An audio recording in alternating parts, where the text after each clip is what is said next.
all sorts of problems. So I brought cheat sheet notes. I will refer to them on occasion. The author Lewis Norden once said, in response to the professor's question, what do you want to write? He said, I want to write about sex and death, and I want it to be funny. Man after my own heart. Also, a gay man, and humor is the way of our people. We use it for a shield. We use it as a coping mechanism. We use it as a weapon. It's lots of fun. Just as a disclaimer, this isn't a stand-up comedy routine. Hopefully we'll get a few laughs and we'll learn a few things. But I have to say that because if you don't laugh, that's my excuse. This was an entirely academic thing. This is not about how to write humor as a genre. That's an entirely different skill set, and it's a very difficult and a very specific one. Also one that has much shorter pieces in general, because it takes a long time to get a person back after your initial climax in funny. So all of this would apply to that, but this particular workshop is about using humor in every genre you write, no matter what it is, it'll work. So, why would you do that? Well, people like to laugh. That's the honest to God reason, and I'll keep coming back to that. People enjoy laughter, they enjoy being entertained, they engage with the characters much easier, and it's an excellent way to make certain that your audience, even in a serious piece, will stay with you through the tough stuff. It's intoxicating for the writer and audience alike. Just as an example, in my writing group we had several years ago, and some people know who she is, but I didn't talk to her about this, so I can't use her name. She was writing a memoir, and as a lot of us who have written memoirs understand, writing through the pain of some of these memories is very, very difficult, and it tends to get to a point where you're just ranting and raving, and you don't realize it until you get up here at the mic in Helicon West, and people are thinking, whoa. Sucks to be you, man. Anyway, she read this piece. It's her fourth time at Helicon, and we've been trying to work through this issue with her in the writers group. She got up and read this piece about her father having bought a truckload of chickens, taking them over to their house on a Saturday afternoon and killing them all and processing them all, etc. And she was really going after her father, castigating him one way out for the whole 9 years. She was going to let him have it. And the audience started to laugh. And she looked confused. It was funny to see the metamorphosis. She's like, "Why did are you laughing at me?" And obviously we are. We're also laughing with her. And as she realized that these things she meant to cut her father with were funny and were getting audience response, she started to play into that. And it was a great reading. She's read it like 5 times since, and it's awesome. The reason I bring this up is because she started pumping humor into every one of these stories, and it helped her heal. It helped her to not rant and editorialize as she was moving through the memoir. She's won a number of awards with the League of Utah Writers. She won the major Utah Arts and I'm blanking on the entire name, the #1 essay several years ago.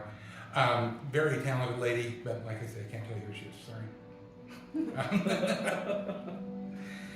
Let's see. I'm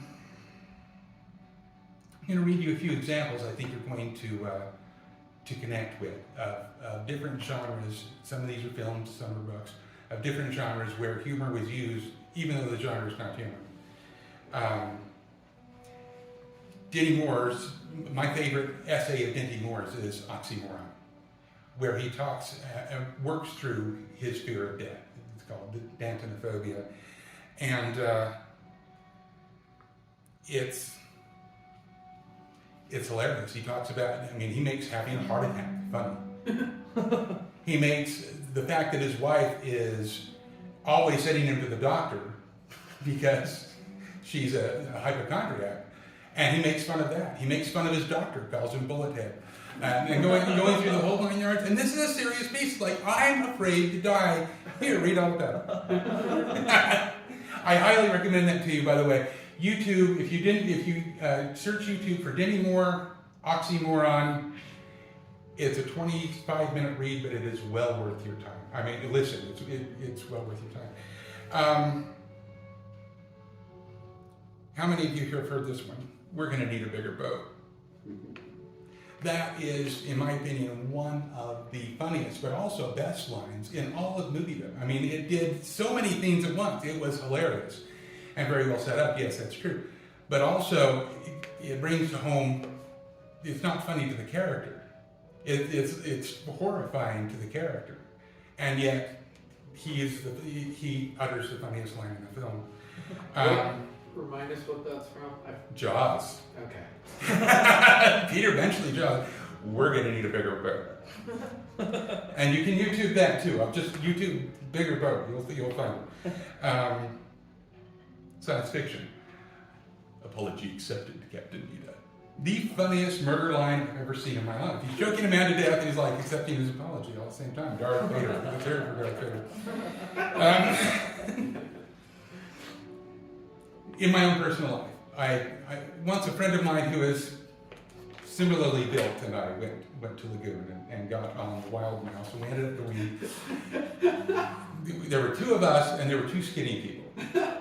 And for reasons unknown, the two skinny people jumped into the front car, leaving my friend Courtney. I can actually mention his name. He wrote about it. Courtney and myself to sit into the back car, and we were exceeding capacity by a fair margin, and our butts did not hit the seat. Oh. And the poor attendant's going, "Would you guys maybe like to go in separate cars?" We're like, "How rude!" And just as the thing starts to go, the ride kid just kicks the bar down and gives both the Heimlich maneuver to get it to lock, and off we go on the damn Wild Mouse, which is. Oh, it was horrifying. It was terrifying. He screamed. The whole 9 yards. This is not fun. Again, of course it's fun. Turn your tragedies, turn your embarrassment, turn your humiliations, turn your life's problems turn it on its side and make it funny. Own it. Own the event. And if you're writing fiction, have your character own his events. Another one you guys have heard me read before, a friend of mine, again, similarly built, got stuck in a water slide in the middle of the winter time when we were going down. And you'd think, and as he thought, that it's terribly embarrassing, but he laughed his ass off when I read it to him in Helicon. So, lots of fun. He learned to laugh at himself too. I went to a funeral once where the violinist couldn't find the right notes for Love or Money. And the poor girl, she's mourning her father. She's playing the worst violin solo I've ever heard. But every once in a while, she hits just the right note, so you know what the song was supposed to have been. It just wasn't, and it was all I could do. My sister and I were holding each other's hands to keep from cracking up in this poor woman's father's funeral. Again, horrifying. But and because you use that funny, because you turn that on its head, I don't know if she ever healed from it. She never read the essay I wrote, so maybe not. Your life is humorous gold. I've had so many people come up to me like, "Well, I'm not that funny." It's like, well, everybody's life is funny. And if you've ever laughed, you know what funny is. All you have to do is recognize the funny in what it is you're writing. Recognize the opportunity to turn it just a little bit. Like you're about to get eaten by a man-eating shark, it's a good time to ask for a bigger boat. I've heard Patrick McManus, David Sedaris, Denny Moore referred to as humorists. They are not. They're essayists who happen to be damn funny. All of their essays have deeper meaning. All of them connect to us on a personal level. And all of them are just laugh out loud, riotously funny. And I'm going to add another one to this list just because he's here. Brock is amazing at this. I've seen Brock own this room so many times with a humorous poem, and it's a lot of fun. In David Sedaris' book, Me Talk Pretty One Day, he opens the story, the title story, Me Talk Pretty One Day, with the following line from his French teacher. "Every moment I spend with you is like having a cesarean section." And then he goes on to write. And again, it's double duty writing. Yes, it's a funny line. Yes, it's a good opener. But he's all alone. He and his husband, I mean, he's all alone in France. He doesn't speak the language. His instructor speaks like 5 languages. She can tell him this because nobody else in the room understands it. And it's setting the tone for the entire essay. He is about to be abused by this teacher for, 5,000 words. Hey, how do we do this? Before I get into that, I'm going to, because it's important, I will forget. Humor is a hook. No matter what genre you're writing in, again, no matter what the scene is, if you can use a little bit of humor to get the audience into it, they're going to stick with you throughout the whole thing. John Engler, well, I know all of you know who that is. He wrote this wonderful essay about being mistaken for a polygamist while being broke down on the side of the road, and it is literally a love letter to his wife. But he opens it up with the tow truck driver going, "So, what's it like being with all these women in your Suburban?" and we stay with him through the rest of it. Not that we wouldn't have anyway. But it becomes a much more fun essay. Benjamin Franklin once said, "If you would be laughed at, you should be the first to laugh at yourself." One of my favorite movie scenes is in Butch Cassidy and the Sundance Kid. Toward the end of the finale, the entire Peruvian army is on one side, got a cliff, got some water under the cliff. The only way to escape is to jump off the cliff. And Sundance doesn't want to do it because he can't swim. And that's hilarious to me. You've got the entire Peruvian army. It's like the fall alone's going to kill you and you're worried about swimming. That's awesome stuff. Okay, so here's some types of humor. Think about this as we go into the open or the open right portion of this. Obviously, punchlines are funny. The only problem with punchlines is you have to build to them, and once you're out of gas once you use it, you got to start the build all over again. They can also sound canned. They can sound like jokes. I personally don't engage in puns very often. Some of them are funny, but I consider them to be the lowest form of humor. But a good example of a punchline, and this is also a good example of the turn that needs to take place in almost every humorous situation. Porn sets an unrealistic expectation of how fast a plumber will arrive at your house.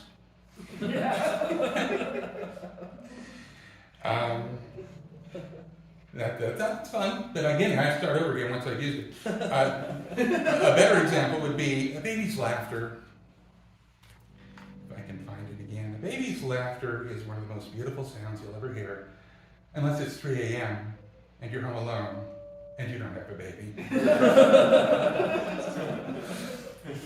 Again, love the turn, love the setup, love the context, because we're with him. He's telling a story. He's not just trying to set him up like 2 Jews walk into a bar. That's not what he's doing. He's bringing this along. Quips. You can do this all the time. You almost don't need any setup for it. All you need is the turn. And these examples are from movies. The Birdcage, "Sweetie, you're wasting your gum." The Devil Wears Prada, "And you have no sense of style." No. Wasn't a question. Practical jokes.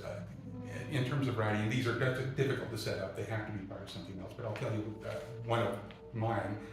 A friend of mine, actually, the person called me just for this, lives in Florida, and he came up after I moved back home to visit me for about a week. We went down the first day, and he was just amazed at all the birds, wildlife, the Canadian geese and the domestic geese and all this kind of stuff. And I said, "Yeah, they're tame too. Go pet them."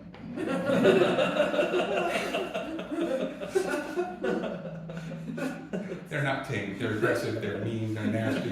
He was screaming like a girl. Anyway, it was a lot of fun.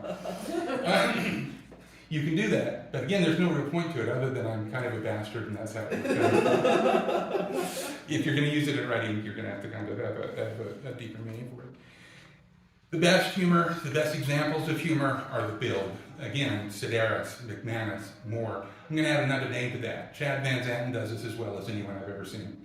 He uses almost no punchlines, but every situation and every character is doing something that builds on itself until you're just laughing your ass off through this entire essay. And it's not a humorous essay. It is an essay that incorporates a humorous result.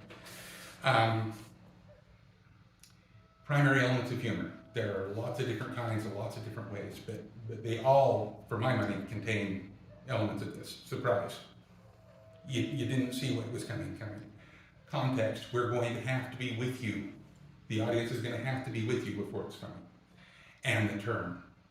An example, one of my own essays about, and I wrote it a couple of months ago here at Helicon.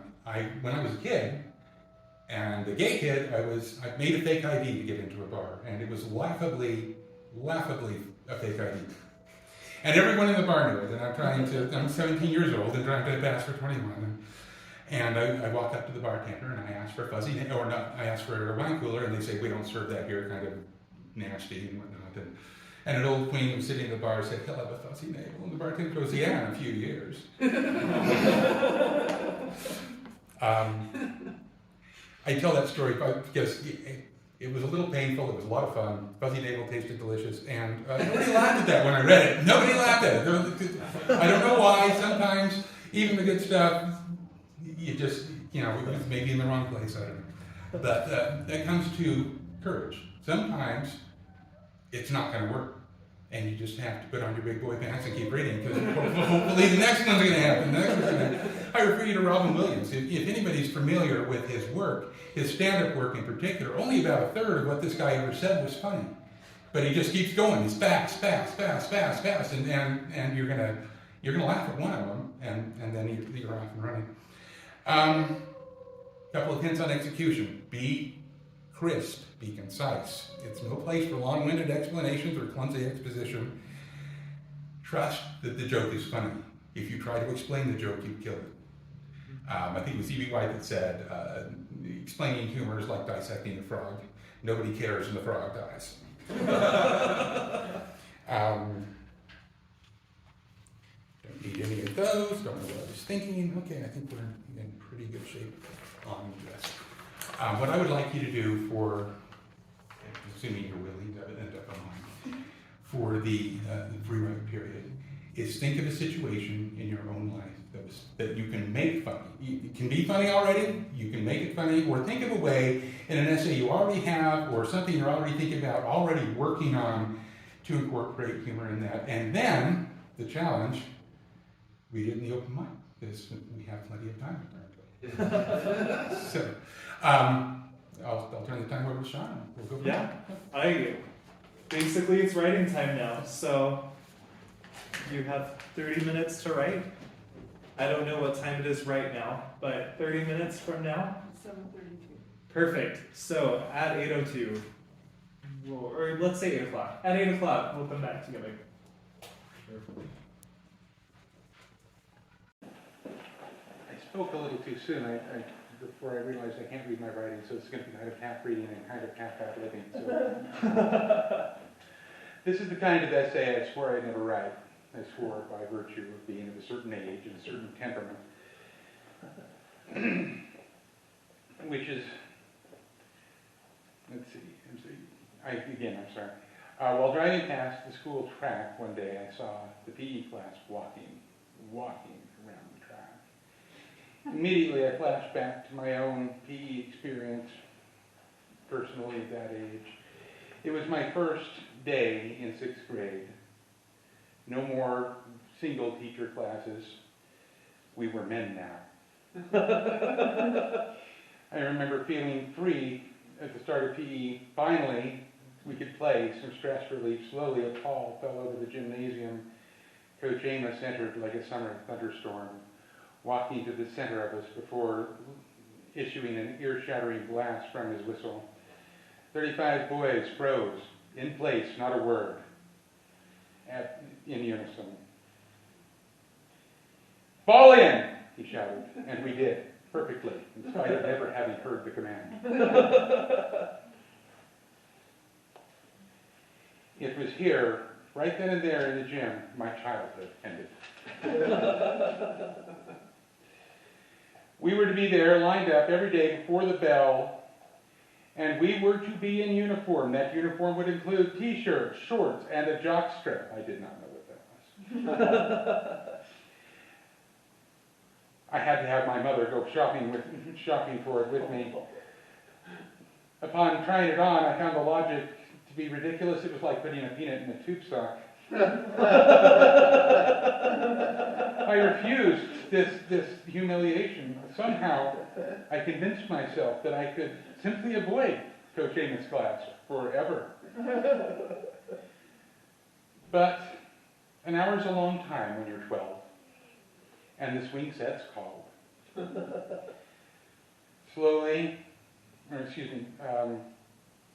Shortly the swing set would be a safe place for us to hide, or for me to hide. Everyone was in class, after all. My blood froze when Coach Amos' booming voice came from behind. "Keller, what the hell are you doing?" Not to sound professorial or anything, but if afterwards you guys want to talk about humor or have any questions, I forgot to ask if you had any questions before I exited last time. So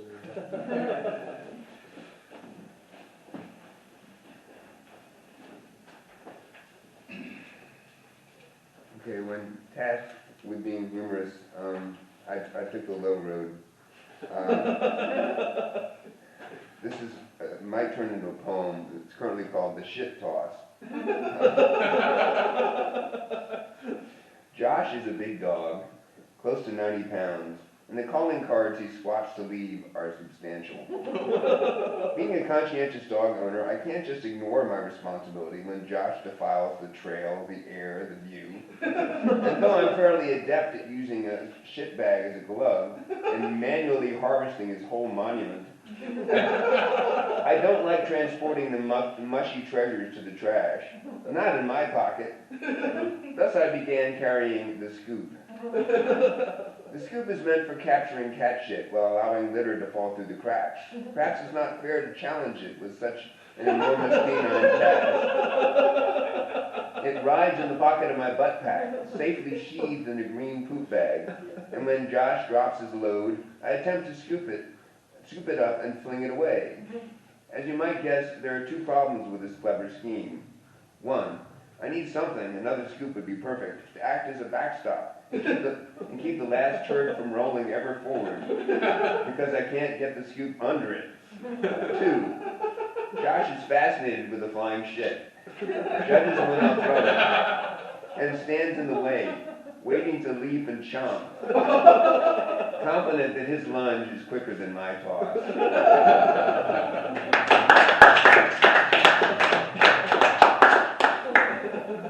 That's awesome. Okay, is there anyone else who would like to get up and read that? Awesome. Well, tonight we will call it a night. Thank you for coming tonight. Thank you, Tim. Thanks, Tim. Yeah. Our next Helicon will be a welcome summer open mic here on, I think it's let me do some math really fast, the 25th of May. Here in this room, all open mic. Usually over the summer we have open mic, but this summer we got ambitious and we'll see. So we've got 2 events every month all year, except for November and December.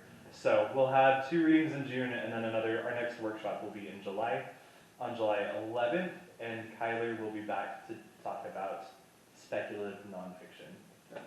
So that's it. Thanks for coming, and have a good night.